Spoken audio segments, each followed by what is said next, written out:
36 Seconds is a series produced by Black Heart Association based on the fact that every 36 seconds someone dies from heart disease. This series aims to highlight the devastating effects heart disease and stroke have on the Black family. Listen in to these stories of love, loss, and survival. A little bit about me. I am 44. My birthday is October 14th. I work at AT&T. I am married as of 8 years to my wonderful husband, Jason Williams. I am a person that sews. I love to put together clothing. I exercise advocaately. I exercise a lot. I am a person that runs with my husband. I lift weights with my husband. We are just an active, modern couple. I had my stroke. When I had my stroke, as of October the 12th, so 2 days before my 44th birthday. Life leading up to the stroke was a normal day. It was normal months. There was nothing that seemed to be off about me that would have gave me an idea that something was wrong.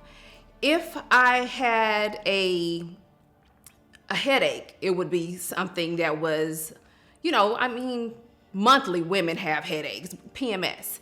But there was nothing that was out of the ordinary for me. So it was nothing that would jog me and say, okay, wait a minute, something is wrong with me.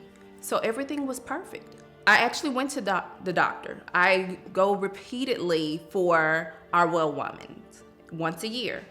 I go for a gynecologist. So that was nothing out of the ordinary. I never had any issues with my health. No high blood pressure, no, nothing. There was nothing that could be a indicator for an issue. You would think in life there's stressor. In life there is a stressor with bills, having to owe bills, have mortgages. But there was nothing out of the ordinary with stress.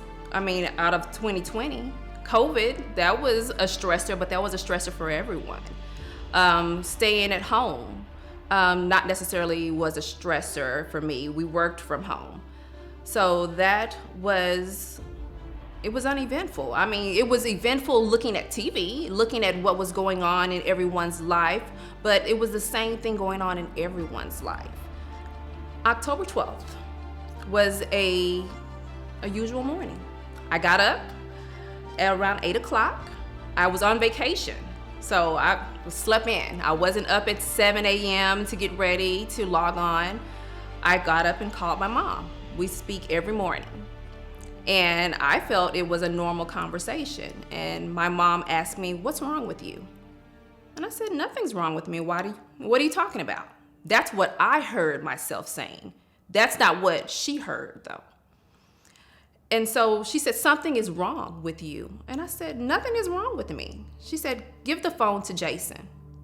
And so Jason was out on our deck. He was exercising. So I took the phone. I said, "My mom wants to talk to you." And he was like, "Okay." So he took the phone and they were conversing, and I was in the background saying, "There's nothing wrong with me." And he said, "I need to take you to the hospital." And I said, "I'm not going to the hospital because there's nothing wrong." So we were going back and forth with this. I got in the truck. I have on pajamas. So I got in the truck and we rode around for about an hour and a half because I was adamant that I was not going to the hospital. There was nothing wrong with me. And so to, put an end to the argument, to put an end to the question of whether something was wrong, I said, "Okay, fine, let's go to the hospital." So he drove me up and he went to park and I walked in. And same conversation I'm having with my husband and my mom I'm having with the nurse. I don't know why he has me here. There's nothing wrong with me. My husband walks in. He said, "There is something wrong with her." And I said, "There's not." This is in the front of people we don't know. And he says, "Say your ABCs." My husband tells me to say my ABCs. At that time, I didn't know my ABCs. I knew them. I couldn't tell you what the ABCs were. And so he said, see, there's something wrong with my wife. They were gonna let me go because they said, well, she says nothing's wrong with her. And that's when he injected and said, no, tell me the ABCs. And so the doctor came up and he said, okay, well, to put this to the end, because he was upset at that time, he said, let's take her back for a CT. And so they rolled me back to the CT, which at this time, I don't remember any of this. This is what he's telling me, my husband is telling me after the fact, because I don't remember once we got to the hospital after I was conversing with the nurse. I don't remember any of it. The doctors came out with the CT, the reading of the CT, and they said, her brain is hemorrhaging. She is having a stroke now. So I was having a stroke. So it was nothing that they could see from me visually, a stroke. It wasn't put your tongue to the left or whatever, the right. It wasn't an issue, or lick your tongue out and it goes to the left or the right. No issue with that. But at that time, I was actually having an active stroke.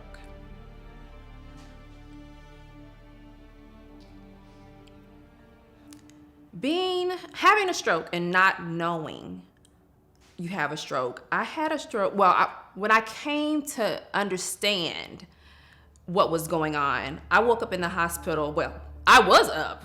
I didn't know I was up. In my mind, nothing had changed. I guess in my mind, thought I was at home. I came to, I guess. And I said, why am I at the hospital? And my mom was sitting next to me as I turned to the right. Why am I in the hospital? And they said, you had a stroke. And I said, no, I didn't. I didn't have a stroke. First of all, I'm thinking, I'm 44. Well, no, I didn't think I was 44 because I didn't think my birthday had taken place. I'll put it that way. But, so the doctors walked in, the nurses walked in. Hi, Marcia, hugging on me. And I'm looking like, who are these people? And so they'd known me for 7 days. We conversed. Now, my mom had told me, you were adamant that I'm not stupid. Because I didn't know what the floor was. I didn't know what a wall was. I didn't know what the ceiling was. I didn't know how to tell time. I didn't know my name. I didn't know my birth date. And I was like, in my head, I was like, why are y'all treating me like it's something wrong with me? And they said, because you had a stroke. And so I'm like, okay, I had a stroke. And so they asked me, what is your name? And at that point, I knew what my name was. I said, Marcia Williams. What's your birthday? 10/14. And I said, well, what is today? Because I'm thinking this is 10/12. And they were like, this is the 20th of October. And I'm like, what happened? I don't know any of these days. I don't know. I don't remember people putting, IVs in, because I hate needles. I hate needles.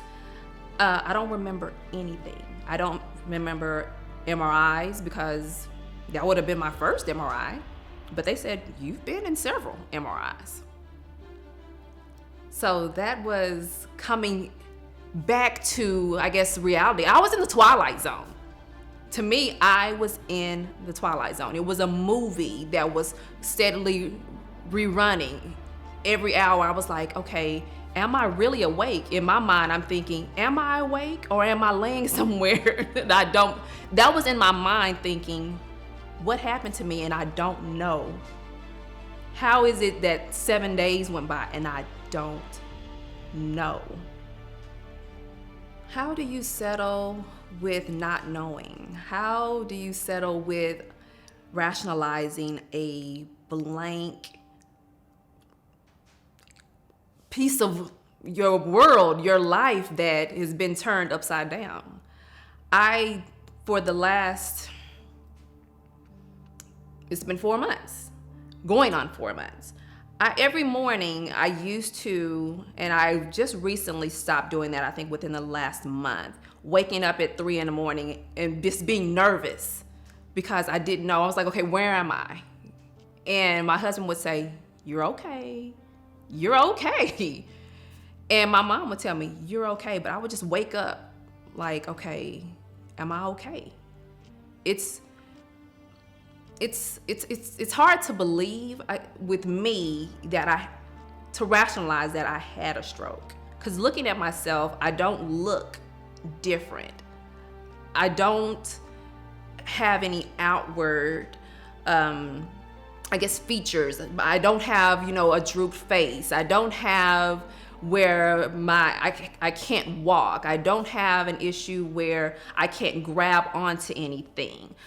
I don't have any of those issues. So being able to register that with your life, saying, okay, I actually did survive a stroke. I survived it. I went through that. That was a valley that I went through that I don't even know I went through a valley, but I went through a valley of death. I came on the other side of it. And I think now I understand it. I don't understand why it happened. I understand that it did happen. But I understand that I'm on the other side of that. And I wake up and I say, I'm going to tell other people you can make it through it. But I say a lot to our people, to Black people, that we have to be more avid with our health. We have to be more with what we're eating, if we're exercising. I mean, looking at me, people say, okay, what are you eating? You exercise, so what are you talking about? But it's still a point that you need to make sure that we don't know what's going on the inside of your body. I was going to the doctor. I tell people, I went to the doctor, but the doctors couldn't even tell me why I had the stroke. They didn't know. They look at me, even when I go to my neurologist, even as of last week, he says, how are you feeling? I'm like, good. He said, are you having headaches? Do you feel stressed? They're trying to pinpoint why I had a stroke. What could have led up to it? What I can tell other people, because I can't pinpoint anything of what I had. I don't know what to tell people outside of continue to pray, because if my husband and I didn't pray every day, if we didn't take communion every week, we hinge that on, if God didn't hold me, I probably wouldn't have been here. And that could be anyone. It could have happened to anyone. I'm not special. I don't think I am. I'm not as special as anyone else. They're all children of God. But he chose me to come through it and be a voice for whatever reason. Not to point out, okay, you may need to do this. You may need to eat this. You don't know what you should be doing or what you're not doing, but a stroke could happen. Knowing about strokes, I didn't know anything about how obsessive we would be as Black women to strokes more. I knew with heart attacks, I understood that. But with strokes, I never knew how we could, how Black women, more than any other race, could have a stroke. I did not know that. I didn't know that we were so, I can't even say we're special for that. It's just that that's something that, I guess it's something that not even controls your life. It's something that comes into your life. Not a guest, not a welcome guest, surely not for me anyway. But knowing that, it's terrifying. It's terrifying to know that we walk around thinking that life is, I can't say perfect, because no one's life is perfect, But you would think that the days that you have are, I would think the next day I'd wake up. I would think the next week I'd wake up. I would think the next year I'd wake up. I think that knowing what I did on my 44th birthday, I don't remember that. My mom says we had dinner at the hospital, we had cake, but I don't remember that. My husband told me that I was in the stroke ward with a white woman who she was 43. She had a stroke, but she was not able to move. All she could do was look. She couldn't speak. She was just laying in the bed. And my husband was with his mother and prayed for both of us, because my husband's a pastor. He was like, I have to pray for my wife, and I'm praying for this woman who's the same age. And he didn't know how I would come through. They said her journey is going to be long. They told my husband that. It's going to be tough for her. But when I came out of the hospital at 10 days, I was walking fine, talking fine. I knew my birthday. The only gap was we would have conversations and I would forget a word. And I'd say, okay, hold on, let me go back. Talk about something else. And then once the word would come to my mind, I'd say, oh, this is what I was meaning to say. But to say that Black women have strokes more often than white women at younger ages, it's hard to believe. It's hard to register that, to know, okay, once you hit 40, what's gonna happen? When is that shoe gonna drop? It's been 4 months since I had a stroke, and the recovery for me each day is eating a light breakfast with fruit and, drinking enough water and being active. So for that to me is every morning getting up, making sure I have enough water, making sure I take vitamins, and that's just for vitamins for the immune system, just to keep your body, what's going on in COVID, to keep that at bay. But just my life hasn't, I try to drift back to the same, because that was normal for me. My life seemed to be normal. And so I try not to take it into anything that's making it a struggle, making a stressor for me, to where I'm trying to figure out what should I do to make sure this doesn't happen any longer or anymore. I told my doctor told me, well, this was your first stroke. I said, I won't be receiving another stroke. I cut that off right then. I'm not going to have another stroke. And so I think a lot of it is, my relationship with God is really my one and only. That's it's my rock. He is my rock. And I have to hinge that on, he knew what I was going to have a stroke. He knew as of October 12th, 2020, I'm 43 at that time, that I was going to have a stroke. He knew that before I came into this world. He knew it. And so every day I have to say, you know what the next day is going to be for me. I don't know what the next day is going to be. But all I can say is I trust him. I trust him. I found out that stroke is the leading cause of disability in the U.S., and that is astonishing. It's amazing that I made it. I would say what doctors could do even when Black women come into the hospital, if a Black woman recognizes an issue that their body is saying something isn't right, doctors should advocate for Black women. That would be number one, to prevent a stroke. If the doctors don't, I would say that have another person up there. My husband was up there. He advocated for me because they were going to send me home. They were going to send me home because looking at me, they couldn't tell there was anything wrong. So that would be, doctors be an advocate. If the doctors can't be an advocate or won't be an advocate for a Black woman, have someone who will be an advocate for you. Have them fight for you. Fight for yourself if you're by yourself. Fight for yourself because you're fighting for your life. You're fighting to live.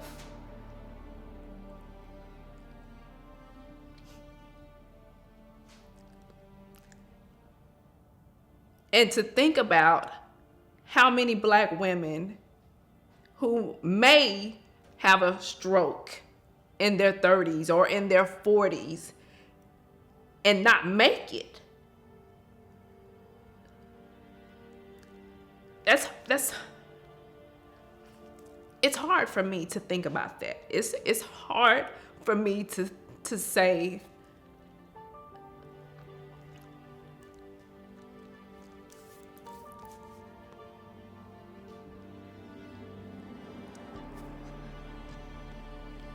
it's hard for me to say that I made it and somebody might not. But I want to say I believe with every woman that looks like me. Every woman that looks like me, they will make it. Don't give up. Don't lose the faith. Don't lose that tiny voice in your body and your mind that says you're going to be okay. Even if you have a longer journey than I had.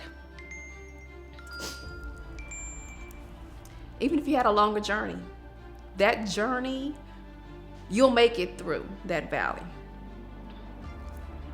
So I say to every woman, I stand with you. But I pray for you. And I love you.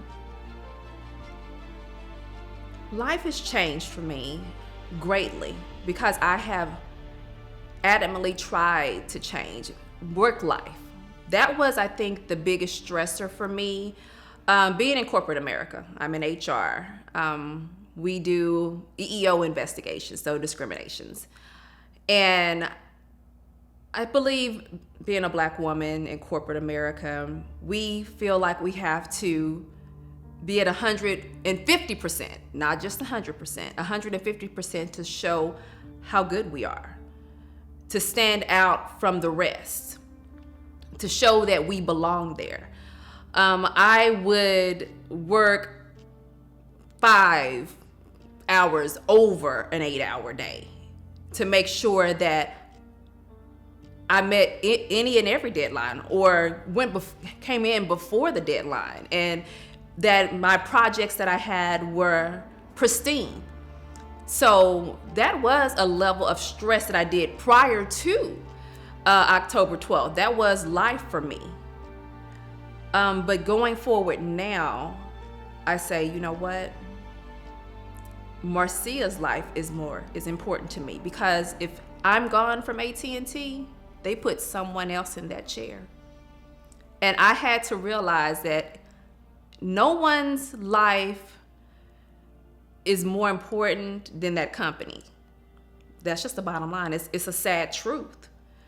So we have to say, my life is important. It's a priority for me. If it's not a priority for you, it's a priority for me. So I said, 5 o'clock, I'm out of there. I'm logging off. Anything that is left over, I will pick that up the next day and I'll complete that within that 8 hours. But I'm not gonna stress myself out. I'm not gonna put myself or my family in a position that they may not have me here because I put a company that I don't own, a company that will be able to proceed on without me. And the only people that will miss me are my family. And so I put myself as a priority and I put them as a priority. And that's what I say every black woman needs to do. You don't have to be a superwoman for a company that you don't own. You have to be the superwoman for yourself, saying, I'm going to make sure I'm here. I'm going to make sure that I live a life that's worthy to be excited, to wake up excited about having a life. Even if there's days that you say, oh my goodness, I wish I was 2 steps ahead right now. I'm 2 steps behind. But if you keep walking, you'll make it. You'll make it to the finish line. Let someone else be superwoman. I hand that cape over to anyone else that wants it. I don't want it. I'm not a superwoman. I'm a black woman, and that's it.